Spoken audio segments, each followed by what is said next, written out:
Last Sunday हम लोगों ने सांख्य पार्ट 1 का सेशन रखा था, तो 11 बजे हम लोगों ने इसके लिए शुरू किया है आज का सेशन, क्योंकि 2 कारणों की वजह से अगर कोई सेशन 1 अटेंड नहीं कर पाया था, तो शायद सांख्य 2 का पार्ट 2 सेशन समझना थोड़ा डिफिकल्ट हो सकता था, क्योंकि कुछ कारणवश हम लोगों ने लास्ट टेक्निकल रीजंस के वजह से लास्ट पार्ट 1 का जो सेशन है वो रिकॉर्डिंग मिल नहीं रहा था, लेकिन फॉर्चुनेटली हमारे एक पार्टिसिपेंट है, उन्होंने वो रिकॉर्ड कर पाए थे और वो रिकॉर्डिंग अभी अवेलेबल हो गया है। तो इस सेशन के बाद पार्ट 1 का भी रिकॉर्डिंग जो है वो हम आपको अवेलेबल करके दे देंगे।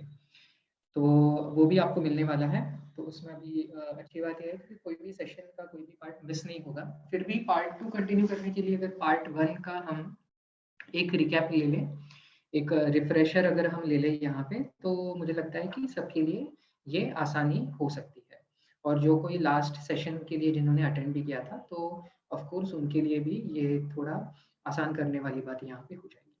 तो हम लोगों ने सांख्य से शुरुआत इसलिए की थी क्योंकि हमने शुरुआत तो उपनिषद से की। हमने समझा था कि वेद जो हैं उनका क्लासिफिकेशन कैसे होता है, और उसमें उपनिषद ये उनकी पोजीशन क्या है पूरे वेदों में, उनकी जगह क्या है, ये हमने देखा। फिर सांख्य जो है वो षट दर्शन का भाग है, जिनके मूल ऋषि जो हैं, जिन्होंने सांख्य इस दुनिया को दिया, वो है कपिल ऋषि। लेकिन हमने ये भी देखा था लास्ट सेशन में कि कपिल ऋषि के जो मूल सूत्र हैं सांख्य के, वो अभी आज के तारीख में उपलब्ध नहीं है हमारे लिए। लेकिन उनके जो शिष्य हैं, जैसे 2 सबसे बड़े भाष्यकार हैं, एक ईश्वर कृष्ण और गौड़ पदाचार्य, इनके 2 भाष्य हमारे लिए अवेलेबल हो गए हैं। और इनके जो भाष्य हैं, इनके बेसिस पे ही आज हमारे पास जो कोई सांख्य का ज्ञान हमें अवेलेबल हो जाता है, वो इनके वजह से हमें आज प्राप्त होता है। और हम जो आगे सारी चीजें हैं, अब उसका मूल प्रमाण कपिल ऋषि ने इसी तरीके से कहा था कि नहीं कहा था, ये तो सिद्ध करना आज किसी के लिए भी बहुत ही डिफिकल्ट है। लेकिन हमें अभी थोड़ी श्रद्धा रखनी पड़ेगी, हमें विश्वास रखना पड़ेगा कि ये जो बड़े ही विख्यात पंडित होकर गए हैं, विद्वान होकर गए हैं, ईश्वराचार्य और गौड़ पदाचार्य, ईश्वर कृष्ण और गौड़ पदाचार्य, तो ये इन्होंने जो लिखा है और इनके जो शिष्य वर्ग हैं, उन्होंने जो सांख्य के मूल तत्व हैं उनके बारे में सही सही हमें बताया होगा, ये हमें श्रद्धा रखनी होगी। तो इस हिसाब से हमने देखा कि सांख्य क्या है। हमने शुरुआत यहाँ से की थी कि सांख्य जो कपिल मुनि है, उन्होंने सांख्य दर्शन का विचार सर्वप्रथम क्यों किया। क्योंकि अगर वेद कर्म आप कर रहे हैं, तो सांख्य जैसे ज्ञान को या उपनिषद आपके पास ऑलरेडी अवेलेबल है, और गुरु शिष्य परंपरा में आपका वो अभ्यास हो ही रहा है, तो सांख्य की आवश्यकता क्या होती है। तो हमने ये देखा था लास्ट पार्ट 1 सेशन में कि मूल जो है कि हम वेदों का अभ्यास इसीलिए करते हैं, या कोई भी शिष्य जो है, जो कोई भी साधक आज है, वो साधना में इसीलिए आते हैं क्योंकि कहीं ना कहीं उन्हें किसी ना किसी तरीके का क्लेश अनुभव करने के लिए मिला है। और क्लेश क्या है, दुख है, और दुख के 3 कारण ऋषि बताते हैं। तो 3 कारण ये हैं, एक कारण है आध्यात्मिक कारण, एक कारण है आधि भौतिक कारण, और एक कारण है आधि दैविक कारण। तो आध्यात्मिक कारण जो है वो आंतरिक कारण है, आधि भौतिक कारण जो है वो बाहरी कारण है, हमारे बाहर, शरीर के बाहर के जो सारे कारण होते हैं दुख के, क्लेश के, वो आधि भौतिक कारण है। और जो हमारे नियंत्रण में नहीं आ सकते, जैसे हम उसको सुपर ह्यूमन या सुपर नेचुरल रीजंस बोल सकते हैं, प्लानिटरी रीजंस बोल सकते हैं, कारण बोल सकते हैं, ऐसे कारण होते हैं आधिक दैविक कारण। आंतरिक कारण या तो शरीर के जो दुख होते हैं, शरीर के जो कष्ट होते हैं, रोग होते हैं, जो आयुर्वेद में हमने देखा कि 3 तरीके के, वात पित्त और कफ, इन 3 तत्वों के आधार पर ये कहे गए हैं। तो ये भी हमने देखा, त्रिदोष जिसे आयुर्वेद में कहा जाता है। और जो मानसिक कारण है, मानसिक दुख का कारण है, जो काफी सारे अलग अलग इसके कारण बताए गए हैं, जैसे राग द्वेष होता है, दुख होता है, कोई चीज अगर हमें नहीं मिले, तो सही समय पर नहीं मिले या मिले ही नहीं, तो उसका कारण जो होता है वो ये सारे कारण जो है वो आध्यात्मिक कारण में माना जाता है। तो आध्यात्मिक मतलब स्पिरिचुअल कारण ऐसे नहीं है, आध्यात्मिक मतलब आधि, अधि आत्मिक मतलब आंतरिक कारण जो है, इसीलिए उसे आध्यात्मिक कारण कहा गया है। आधि भौतिक कारण जो बाहरी कारण है, जिससे हम आज बच चुके हैं, जैसे हम अच्छे घरों में रह रहे हैं सारे, आज हमारे पास कंप्यूटर, लैपटॉप, ये सारी सुविधाएं, इसीलिए हम आज ऐसे काफ़ी सारे ऑनलाइन सेशंस अटेंड कर सकते हैं। हम हमारे यहाँ पे काफ़ी सारे सुविधाएँ उपलब्ध हो गई हैं। तो ये सारी चीज़ें तो हैं, वो आज के दिन में क्लेश हम इसे नहीं कह सकते, लेकिन फिर भी गाँव में काफ़ी बहुत सारी जगहें हैं, काफ़ी सारे लोग शहरों में भी ऐसे हैं जिनको अब तक जो 3 मूल रिक्वायरमेंट्स हैं, जो मूल ज़रूरतें हैं, जैसे रोटी, कपड़ा, मकान, ये भी उपलब्ध नहीं होता। और हमने ये देखा था कि ऋषि जब ये लिख रहे थे, तो उन्होंने इस ज़माने में लिखा था, तब ये 3 ज़रूरतें हमें काफ़ी अच्छी तरीके से उपलब्ध नहीं हुई थी। तो ये हुए आदि भौतिक दुःख के कारण, और तीसरा कारण जो था, वो है आदि दैविक, जो हम ग्रहों की दशा जो हमारे हाथ में बिल्कुल नहीं है, हम इसका कुछ नहीं कर सकते। ये पूरी तरह से हमारे out of influence, out of control है। और इसके लिए कुछ वैदिक प्रमाण है, इसके लिए कुछ वैदिक कर्मकांड जो है वो हम ज़रूर कर सकते हैं। लेकिन इसीलिए यहीं पर ऋषि कहते हैं कि ये जो सारे इसके जो हमें सॉल्यूशंस दिए गए हैं, जो वेदों में तो उपलब्ध है, वेदों में, उपनिषदों में नहीं कहूँगा, वेदों में या तो उपवेदों में जो उपलब्ध है, जैसे आयुर्वेद है, आयुर्वेद ये उपवेद है। लेकिन ये जो है, ये शाश्वत सॉल्यूशन नहीं है, ये फाइनल सॉल्यूशन नहीं है। जैसे उदाहरण के तौर पर अगर हम कोई भी यज्ञ कर ले, जैसे सबसे महान यज्ञ जिसे अश्वमेध यज्ञ कहा जाता है, जो आज काफ़ी हद तक नहीं होता, तो कहा जाता था कि अश्वमेध जो कर लेता है यजमान, तो वो स्वर्ग को प्राप्त कर लेता है, लेकिन कुछ समय बाद वो स्वर्ग के जो सारे अनुभव है, सुख सुविधाएं हैं, उससे प्राप्त करके वो वापस इसी पृथ्वी तल पर आ जाता है। इसका अर्थ क्या है? पृथ्वी तल पर ही स्वर्ग है, लेकिन मैं ऐसी जगह पे, मेरे ही आंतरिक विश्व में मैं इस तरीके से होता हूँ कि मैं स्वर्ग में रह रहा हूँ, या तो पृथ्वी लोक में रह रहा हूँ, या तो मैं इतना दुखी हूँ कि मैं नरक लोक में मेरा चित्त जो है वो वास कर रहा है। तो इस तरीके से 3 मूल कारण है, और इससे हमें छुटकारा चाहिए। हम सभी को इससे छुटकारा चाहिए, कोई भी इससे छूटा हुआ नहीं है। आजकल कभी ना कभी हमारे पूरे जिंदगी में, अगर आज हमें लगे कि मैं फिजिकली बहुत हेल्दी हूँ, लेकिन हम सबको एक बार उम्र होने वाली है, और इसमें जो इंटरनल मतलब आध्यात्मिक कारण है, वो हमें फेस करने हैं, हमें अनुभव करने हैं। या तो हमें लग रहा है कि हमारे पास सारी सुख सुविधाएं हैं, लेकिन कुछ ना कुछ ऐसे कारण हमारे यहाँ पे सामने आ ही जाते हैं, जिसके वश हमें ये बहुत जरूरी हो जाता है कि इससे एक मूल जो छुटकारा है वो कैसे हम प्राप्त कर ले, ये सारी चीज से। तो इसीलिए कपिल ऋषि कहते हैं कि इसीलिए मैंने सांख्य दर्शन जो है वो लोगों के सामने रखना चाहा। ये मूल कारण बताए गए हैं। तो ये जो मूल है, तो इसे हम कैसे नष्ट कर सकते हैं? दुखों का मूल नष्ट करने के लिए कपिल मुनि कहते हैं कि हमारे पास 3 ज़रूरतें होनी चाहिए, या 3 चीज़ों का ज्ञान होना चाहिए। ये 3 चीज़ों का ज्ञान है, ये 3 25 तत्व जो सांख्य में बताए गए हैं। सांख्य में जो पहले हम लोगों ने सेशन लिया था, मैं फिर से एक बार यही दोहरा रहा हूँ। हमारा पहला जो सेशन हुआ था वो structure of spiritual human body. इसमें हम लोगों ने कुछ 36 तत्व लिए थे, लेकिन वो एक मिक्सचर था। वो सांख्य, वैशेषिक, न्याय दर्शन, इन सब का एक मिक्सचर हम लोगों ने वहां पे कंसिडर किया था। इसके वजह से हम लोगों ने कुछ 36 तत्व लिए थे, लेकिन कपिल मुनि का यह कहना है कि उसमें से काफी सारे जो तत्व है, 25 तत्व छोड़ के, वो इन 25 तत्वों में ही कहीं ना कहीं बैठते हैं। इसलिए उनको 36 पकड़ना नहीं चाहिए, इसे 25 तत्व ही पकड़ना चाहिए। और इस 25 तत्वों में से जो 3 मूल तत्व है, जिनका ज्ञान हमें होना बहुत ही जरूरी है अगर हमें दुखों से हमेशा के लिए छुटकारा चाहिए, तो वो 3 क्या है? तो वो एक होता है अव्यक्त, व्यक्त और पुरुष। तो हमने ये भी देखा था कि व्यक्त और अव्यक्त क्या है? तो ये प्रकृति है। और पुरुष क्या है? तो पुरुष है हमारी आत्मा। इसी पुरुष को हम पर ब्रह्म, पर शिव भी कह सकते हैं। जो मूल तत्व है वो पुरुष तत्व है। इनके काम क्या है? व्यक्त मतलब क्या? जो हमें सामने दिखाई देता है, या सामने हम उसका अनुभव कर सकते हैं।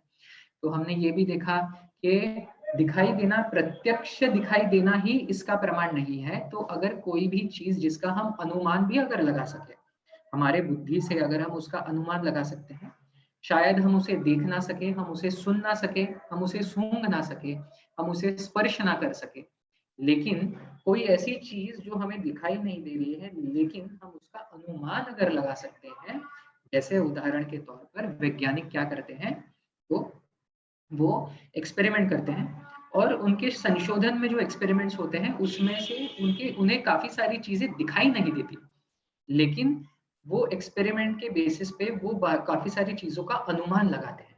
तो ये अनुमान लगाना, ये जो चीज है, तो ये सारी चीज जो आती है वो व्यक्त में आती है, और जिसका हम अनुमान भी नहीं लगा सकते वो किस में आता है, तो वो अव्यक्त में आता है। जो व्यक्त नहीं हुआ है वो, तो व्यक्त और अव्यक्त जो साथ में है, ये समझने के लिए इसका सेपरेशन किया गया है कपिल मुनि ने। लेकिन मुनि ये भी कहते हैं कि सांख्य में यही बताया गया है, इनके भाष्यकार जो है उन्होंने भी यही बताया गया है, जो ज्ञानी विद्वान है उन्होंने भी यही बताया है कि व्यक्त और अव्यक्त में ऐसा कोई अंतर नहीं है, कोई सेपरेशन नहीं है, कोई फिजिकल सेपरेशन नहीं है। लेकिन हमको ये चीज समझ में आया है कि एक होता है व्यक्त, जो व्यक्त जो है वो व्यक्त हो चुका है, मैनिफेस्ट हो चुका है, और एक होता है अव्यक्त जो मूल कारण है व्यक्त का, और एक होता है पुरुष जिसका एक ही कार्य है, मतलब वो क्या कार्य है, तो वो विटनेस होना, मतलब सारी चीजों को सिर्फ देखना और समझना, प्रकृति को समझना, ये पुरुष का काम है, यही, और उसी में उसका आनंद है, ऐसे कहा गया है। तो इन तीनों का ज्ञान इसमें बताया गया है। और एक बात जो हमने लास्ट सेशन में देखी थी, मैं थोड़ा यहाँ पे फास्ट ही जा रहा हूँ, हम लोगों ने लास्ट सेशन में बहुत धीरे गए थे, ये सारी चीज़ों के काफ़ी सारे डिटेल्स हम लोगों ने देखे थे। लास्ट सेशन जो रिकॉर्डिंग जब आपको मिलेगी तो उसमें से आपको सारी डिटेल्स मिलने वाली है। तो इसका मूल जो साइंस है, विज्ञान है, वो क्या है, तो हमने देखा कॉज और इफेक्ट। ऋषि कहते हैं, या तो भाष्यकार है जिन्होंने इसका अभ्यास किया है, वो कहते हैं कि ये सारी जो प्रकृति है, अब ये पुरुष के बारे में नहीं कह रहे हैं, ठीक है, पुरुष को हम थोड़े समय के लिए, पुरुष तत्व को थोड़े समय के लिए हम किसके बारे में कहा जा रहा है, तो ये प्रकृति तत्व के बारे में कहा जा रहा है, ये व्यक्त और अव्यक्त प्रकृति तत्व के बारे में कहा जा रहा है।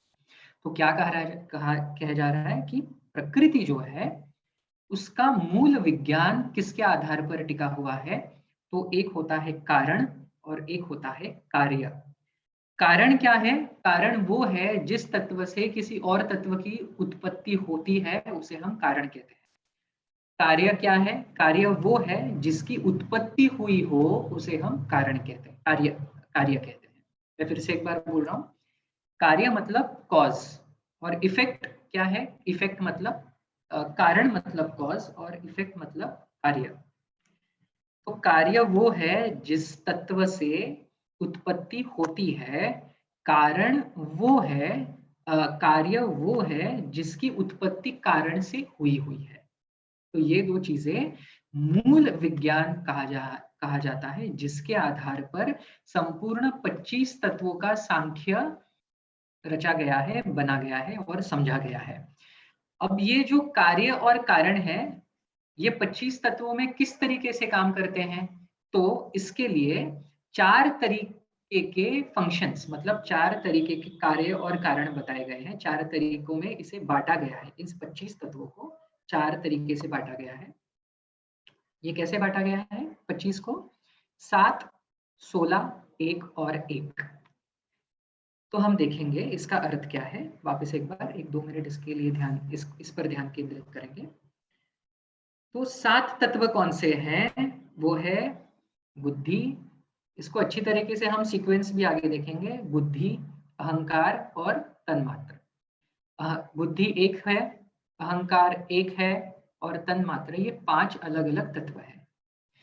अब कैसे होता है कि कुछ तत्व ऐसे होते हैं जो सिर्फ कारण होते हैं, उदाहरण के तौर पर प्रकृति, जो सिर्फ कारण होते हैं, इसका अर्थ क्या है कि वो किसी और तत्व से बनाए नहीं जाते, वो किसी और तत्व से उत्पन्न नहीं होते, लेकिन उनसे आगे काफी सारे तत्व उत्पन्न होते हैं।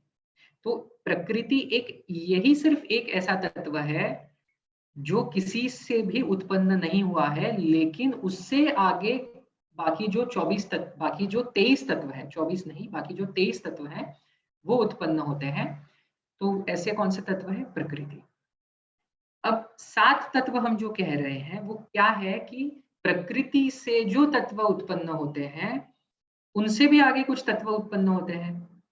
तो कुछ ऐसे तत्व हैं जो अपने पीछे जो तत्व है उससे उत्पन्न हुए हैं और अपने आगे जो तत्व है उसे उत्पन्न करने वाले हैं।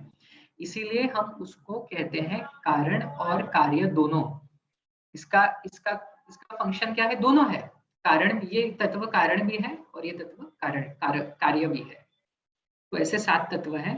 16 तत्व ऐसे हैं जो खुद किसी और तत्व की उत्पत्ति नहीं करते, लेकिन वो किसी और तत्व से उत्पन्न होते हैं। ऐसे कौन से हैं? तो 5 ज्ञानेंद्रिय हैं, 5 कर्मेंद्रिय हैं, 1 मन है और 5 मूल तत्व, मतलब ये जो स्थूल तत्व है, पंच महाभूत जिसे हम कहते हैं, वो 5 तत्वों को पंच महाभूत इसमें आते हैं, जिससे और कोई भी आगे तत्व उत्पन्न नहीं होते, लेकिन ये पीछे किसी और तत्व से उत्पन्न हुए हैं। ऐसे 16 है।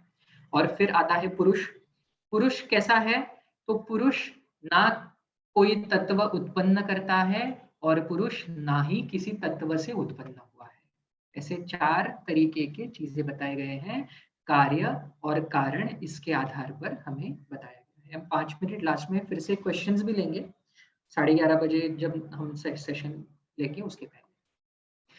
अब इसका सीक्वेंस देखते हैं। जो 25 तत्व है, जैसे हमने कहा कि कोई कारण है, कोई कार्य है, तो मतलब कोई किसी से उत्पन्न हुआ है और उससे कोई और उत्पन्न हुआ है। तो पहला क्या है? पुरुष। पुरुष ना कारण है ना कार्य है। प्रकृति क्या है? प्रकृति ये कारण है लेकिन वो कार्य नहीं है। इसका मतलब क्या है कि प्रकृति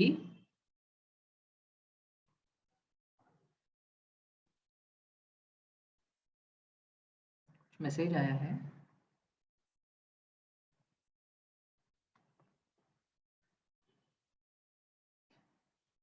मेरी आवाज तो ठीक से सुनाई दे रही है ना? Mukund ji, we are able to hear you. बीच में कहीं हुआ था गड़बड़, अभी ओके है। अच्छा, ओके, ठीक है। किसी और को गड़बड़ आ रही है तो प्लीज कमेंट सेक्शन में बता दीजिएगा। तो प्रकृति से जो तत्व उत्पन्न होता है वो है महत। तो महत क्या है? अभी महत कार्य भी है और वो कारण भी है। कार्य इसीलिए क्योंकि वो प्रकृति से उत्पन्न हुआ है, और कारण इसके लिए है क्योंकि वो अहंकार का कारण है। अहंकार क्या है इसको हम देखेंगे आज के सेशन में। हम हर एक जो यहाँ पे तत्व कहे गए हैं प्रकृति के बाद, जो सारे तत्व हैं, जैसे महत है, अहंकार है, अहंकार से क्या जन्म लेता है, तो 3 अलग अलग गुणों के हिसाब से, गुणों के तरीके से मन है, पंच ज्ञानेन्द्रिय है, पंच कर्मेंद्रिय है, 5 तन्मात्रा है और 5 पंच महाभूत जिसे हम कहते हैं वो भी है। हम हर एक को अच्छे से यहाँ पे देखेंगे, इसको स्टडी करेंगे। फिर क्योंकि हमें साधना में साधक को ये तत्वों का ज्ञान होना बहुत ही जरूरी होता है। आप किसी भी तरीके की साधना कीजिए, आप जप कीजिए, आप ध्यान कीजिए, या आप मौन कोई व्रत कीजिए, कोई तपश्चर्या कीजिए, या आप योग साधना कर रहे हैं, आप किसी भी तरीके के साधक हो, क्योंकि कहा गया है कि उसका मूल साधना का मूल उद्देश्य क्या है। अगर आप कर्म योगी भी है, अगर आप भक्ति योगी भी है, तो साधना का मूल उद्देश्य कहा गया है गीता में बहुत स्पष्ट तरीके से। कृष्ण महाराज कहते हैं कि उसका मूल उद्देश्य क्या है? तो उसका मूल उद्देश्य है ज्ञान। तो ज्ञान किसका? तो यही ज्ञान जिसके बारे में कृष्ण गीता में बता रहे हैं, वो यही ज्ञान है जो आपको अलग अलग योगों से प्राप्त करना जरूरी है। तो अगर आप कोई भी साधना में हो, किसी भी मार्ग में हो, कोई भी मार्ग आपको अच्छा लग रहा हो, इन तत्वों को समझना बहुत ही जरूरी हो जाता है हमें, इसीलिए हम इसका अभ्यास यहाँ कर रहे हैं।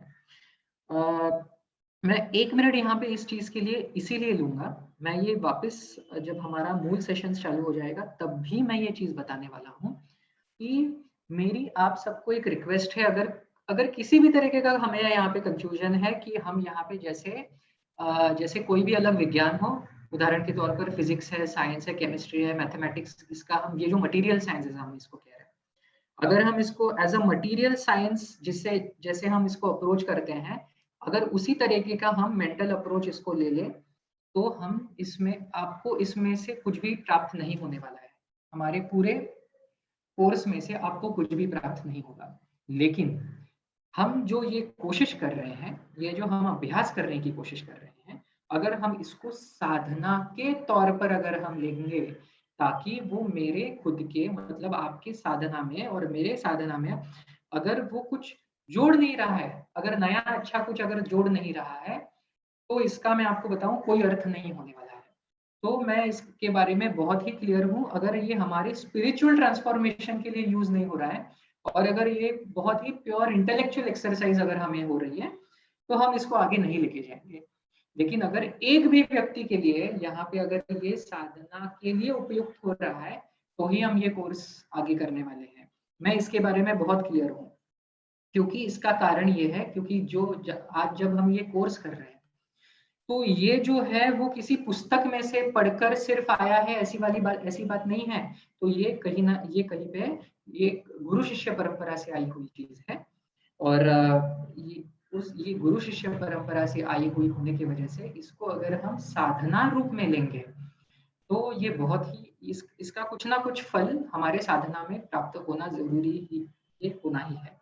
मैं आपको सिर्फ इसके लिए बता रहा हूँ कि ये हमारा अप्रोच जो है, अगर कोई भी आज तक इसका अप्रोच सिर्फ हमें मेरे शब्दों में बरकत होगी इसमें, तो ऐसा नहीं होने वाला है। इसमें मैं आपको ये चीज बता दूं कि हमें सिर्फ जो मेरे अंदर ऑलरेडी जो हजारों शब्द थे, अगर 1000 है और आज 1001 हो रहे हैं, तो हम इसके लिए ये चीज नहीं कर रहे हैं।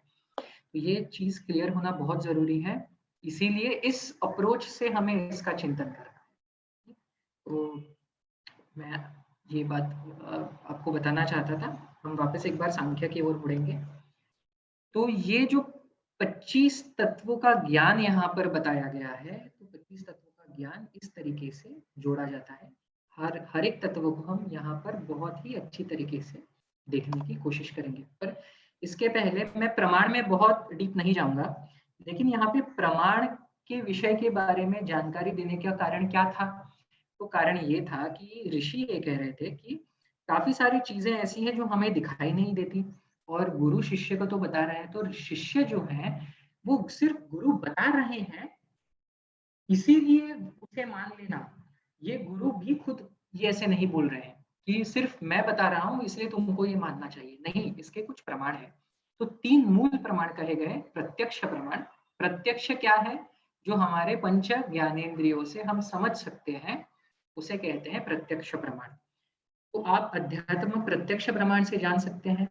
दूसरा प्रमाण क्या है? दूसरा प्रमाण है ये है कि उसको हम कहते हैं अनुमान।